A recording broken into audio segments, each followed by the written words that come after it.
10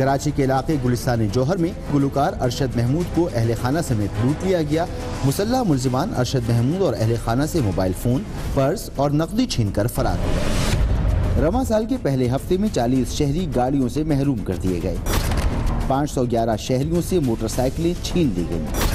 503 شہریوں کو ان کے موبائل فون سے محروم کر دیا گیا. یہ اعداد و شمار سال کے صرف پہلے 7 دن کے ہیں. ان 7 دنوں میں مجموعی طور پر 1197 واقعات رپورٹ ہوئے، لیکن اکثر شہری سڑک پر لٹ جانے کے بعد رپورٹ بھی درج نہیں کرواتے. سال 2017 کے آغاز کے ساتھ ہی شہر میں اسٹریٹ کرائم کے واقعات نے ایک بار پھر حکومت کی کارکردگی پر کئی سوالات اٹھا دیے ہیں. صورتحال کی مزید ایکسپلینیشن کی ضرورت نہیں ہے، اسکرین پہ آپ نے یہ مناظر دیکھ لیے ہیں. کمرشل بریک، اس کے بعد ذکر کرتے ہیں. افغانستان میں پچھلے 24 گھنٹے دہشت گردی کے بہت بڑے واقعات ہوئے ہیں. ان ہولناک واقعات میں ایک واقعے میں غیر معمولی واقعہ ہے، اس میں متحدہ عرب امارات کے 5 سفارتکار جاں بحق ہو گئے ہیں. چیف آف آرمی سٹاف نے افغانستان میں ان حملوں کی تازہ ترین جو یہ لہر آئی ہے اس پر اپنے شدید غم و غصے کا اظہار کیا ہے. اس کی بات کرتے ہیں چھوٹے سے وقفے کے بعد.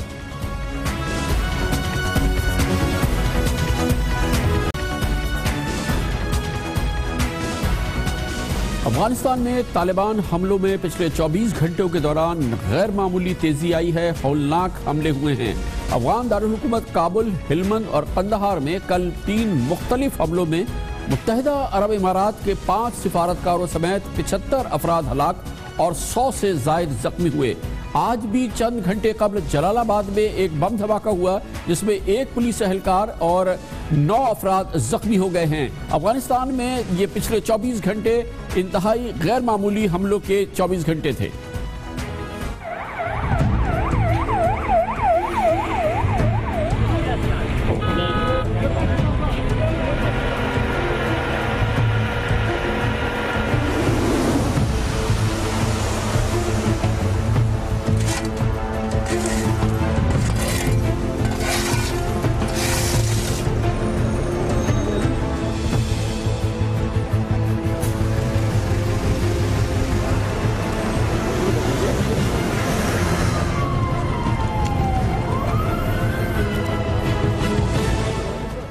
کابل میں خودکش حملہ ہوا تھا اور ایک کار بم دھماکہ افغان پارلیمنٹ اور اس کی انٹیلیجنس ایجنسی NDS کے ہیڈ کوارٹر کے قریب ہوا، جس میں NDS کے یعنی انٹیلیجنس ایجنسیز کے اعلیٰ اہلکاروں اور پارلیمنٹ کے اراکین سمیت 50 افراد ہلاک ہوئے اور 80 سے زائد زخمی ہوئے.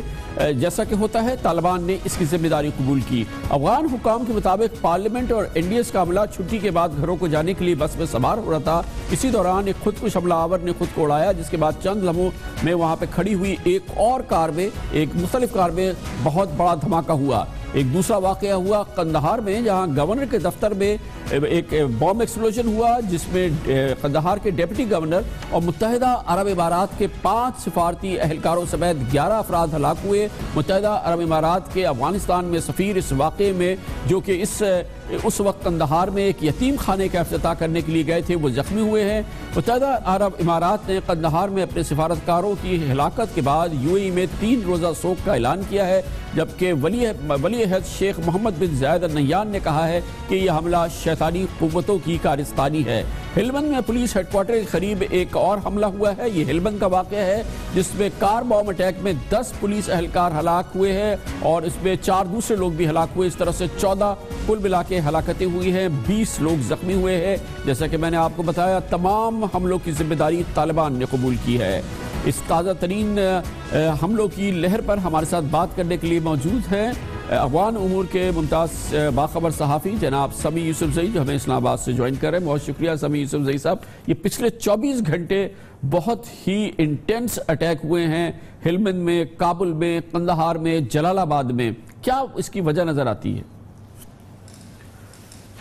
جی، وہ کافی عرصے کے بعد واقعاً طالبان نے ایک بھرپور اٹیک کیے افغانستان میں، اور بالخصوص جو قندھار میں جو اٹیک ہوا ہے، اس سے لگتا ہے کہ طالبان ابھی بھی کافی ایکٹیو ہے اور کافی کمپلیکیٹو قسم کے اٹیک کر سکتے ہیں. اور بالخصوص جو قندھار میں جو ایک ایسے جگہ پہ اٹیک ہوا جہاں پر ہمیشہ طالبان کی طرف سے اٹیک کا خطرہ تھا، لیکن باہر کے دیواروں سے وہ طالبان کبھی کبھی اپنی خودکش بمبار گاڑیوں سمیت ٹکراتے تھے، لیکن اس مرتبہ ایک لگتا ہے کہ انہوں نے بالآخر چونکہ کندہار کا جو پولیس چیف ہے وہ گزشتہ 10-12 سالوں سے کندہار کا پولیس چیف ہے، اور اس کو افغانستان میں طالبان کا اینیمیز نمبر 1 عبدالرازق اچکزئی کو کہا جاتا ہے. وہ کافی پاورفل ہے، کوئی بھی حکومت اس کو ہٹا نہ سکے. تو ان کے بارے میں مشہور ہے کہ وہ بڑی سختی کرتے ہیں طالبان کے اوپر، اور اکثر طالبان کے قیدیوں کو جیل سے اٹھا کر ان کو وہ گولی بھی مارتے ہیں. اور آن اسپاٹ انہوں نے کہہ دیا ہے کہ اگر کسی کو طالبان مل جائے تو پکڑنے اور جیل کی طرف بھیجنے یا جوڈیشل پروسیس میں ڈالنے کے بجائے ان کو قتل کرو. تو طالبان کے ان کے سخت خلاف تھے. لگتا ہے کہ اس اٹیک کے ٹارگٹ وہی تھے، لیکن جہاں پر یہ اٹیک ہوا وہاں پر اندر پہنچنے کے لیے 3-4 ایسے سیکورٹی گیٹس ہے جہاں سے حتیٰ کہ گورنر کے بارے میں بتایا جاتا ہے کہ اگر وہ اندر جاتے ہیں تو اس کے تھرو جانا پڑتا ہے. لیکن لگتا ہے کہ یہ بالآخر طالبان ایک ایسی جگہ پر کامیاب ہو گئی ہے جہاں کا افغان حکومت کا اچھا جو یہ ہو گیا کندہار کا واقعہ، جو کابل کا واقعہ ہوا ہے اس کے بارے میں کہا گیا کہ ایک بار پھر اس ایریا کو ہٹ کیا گیا ہے جہاں پر انٹیلیجنس ہیڈ کوارٹر ہے، ایک بار پھر انٹیلیجنس کے لوگوں کو نشانہ بنایا کابل میں. جی میں نے جس طرح پہلے بھی کہہ دیا ہے کہ وہ ہمیشہ طالبان اسی طرح اٹیک کرتے ہیں، لیکن بدقسمتی سے اس وقت بھی افغانستان کے جو NDS جو کہ ایک بہت بڑا ادارہ ہے، بدقسمتی سے جب وہاں سے دفتروں کی چھٹی ہو جاتے ہیں تو لوگ ایک بس میں اپنے علاقے میں جاتا ہے کابل کے شہر میں. تو ظاہر بات ہے ایک سیکورٹی مسئلہ ہے، لیکن ابھی تک یہ کئی اور بسوں پر بھی اسی طرح حملے ہوئے دوسری وزارتوں کے لوگوں پر. لیکن لگتا ہے کہ ابھی تک NTS کے بارے میں جو میچور ہونے کے جو دعوے کیا جا رہا ہے وہ ابھی تک ناکام ہے، اور طالبان مسلسل NDS کو اور افغان سیکورٹی فورسز کو مارتے ہیں. ظاہر بات اس طرح اٹیک کرنے کے لیے اس سڑکوں میں مارنا پڑتا ہے جس میں حکومت کے لوگوں کے علاوہ عوام بھی بہت بڑی تعداد میں مارے جاتے ہیں. بہت بہت شکریہ. سمیع یوسفزئی ہمارے ساتھ موجود تھے. کمر سے بریک اور اس کے بعد ذکر کریں گے. جیسا کہ ہمیشہ ہوتا ہے جنوری میں ایک کڑاکے کی سردی کا موسم اس وقت سندھ میں آ گیا ہے، اور مسئلہ یہ ہے کہ یہ اس وقت ہوا ہے جب سردیوں کی اسکولوں کی چھٹیاں ختم ہو گئی ہیں، اور یہ مسئلہ بن رہا ہے بچوں کے لیے اور ان کے والدین کے لیے. حکومت سندھ اس سلسلے میں اب سوچ رہی ہے کہ کیا کیا جائے. اس پر بات کرتے ہیں چھوٹے سے وقفے کے بعد.